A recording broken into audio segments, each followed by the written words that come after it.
এই ইয়া বড় পার্সেলটা কি আছে বলো তো, চলো দেখি।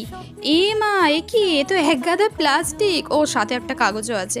না না, আসলে এটা নয়, আসলে আমি এই র্যাকটা কিনেছি যেটা অলরেডি আমি অ্যাসেম্বল করে ফেলেছি।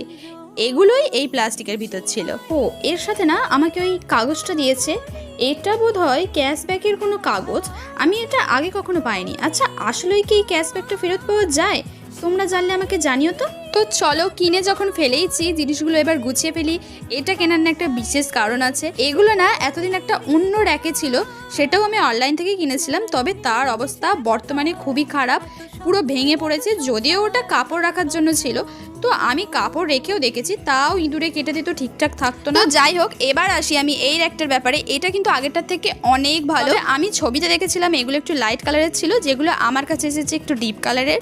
আর এই সবুজ যে র্যাকটা আছে, এটার ধারের দিকে একটুখানি ভেঙে গিয়েছিল।